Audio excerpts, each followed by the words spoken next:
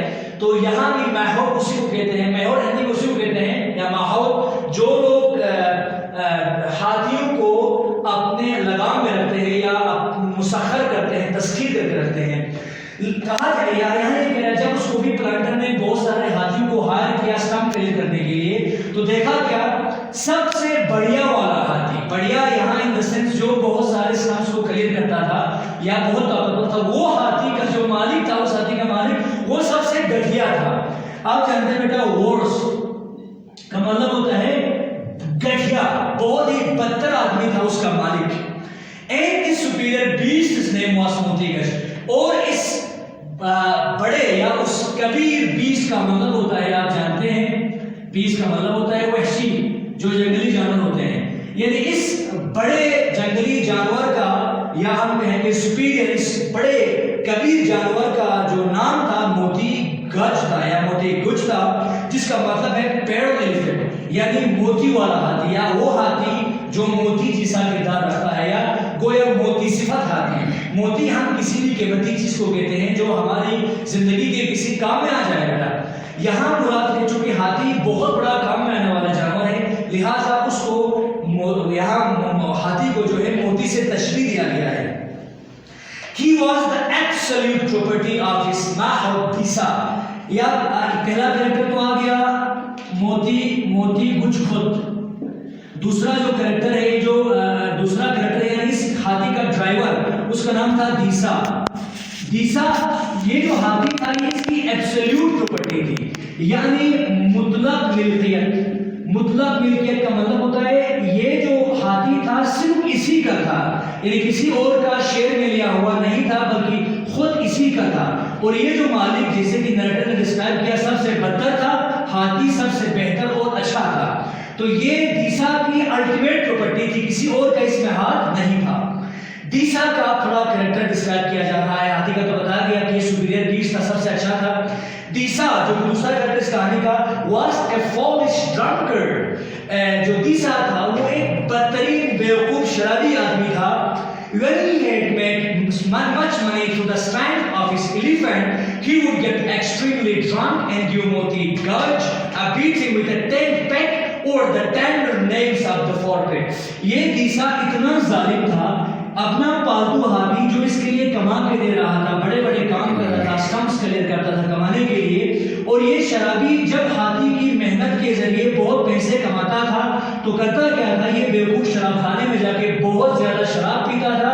شراب پی کے آنے کے بعد یہ ظالم کیا کرتا تھا، ایک ٹینٹ پیک سے، بیٹا پیک تو آپ جانتے ہیں کسی ہک کو کہتے ہیں، کیل کو کہتے ہیں جو آپ دیوار پر اس طرح سے گھساتے ہو تاکہ کسی چیز کو آپ ہینگ کرو. ٹینٹ پیک کا مطلب ہوتا ہے وہ چھوٹی سی لکڑی یا وہ چھوٹے سا میٹل راڈ جو عموماً ٹینٹ کو زمین کے ساتھ فاسٹ شو کرنے کے لیے، ٹائٹ رکھنے کے لیے استعمال کرتے ہیں. آپ نے دیکھا ہوگا جب یہاں تنبو کنار جب بچھائے جاتے ہیں تو ان کی وہاں کچھ کیلیں ہوتی ہے. تنبو کی وہ کیلیں وہ کبھی لکڑی کی بنی ہو سکتی ہے وہ کیلیں، یا ہو سکتا ہے وہ جو کیلیں ہیں میٹل کی بنی ہو، وہ ان کیلوں کو ٹینٹ کہتے ہیں. تو پھر یہ شرابی ہاتھی کی محنت سے کما کے خوب کھانے کے بعد شراب پیتا تھا. شراب پینے کے شراب کے اسی نشے میں یہ ظالم ایک تنبو کنات میں استعمال ہونے والے میٹل کی لکڑی سے اس بیچارے ہاتھی کے سامنے والے پیروں کے نیلز پر مارتا تھا. ہم جانتے ہیں نیل جو ہے delicate part of the body ہے جس پہ معمولی ٹچ سے بھی وہاں پین ہوتا ہے.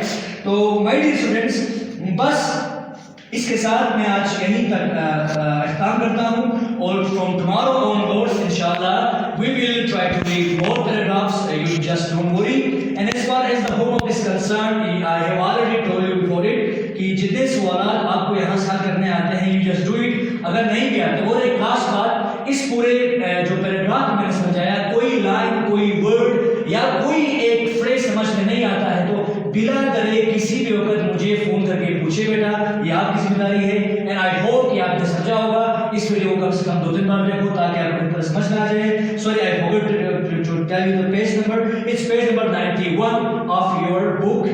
the textbook of English for class 9. So with this, I am gonna finish my peak. Don't forget to see the video again and again. Okay.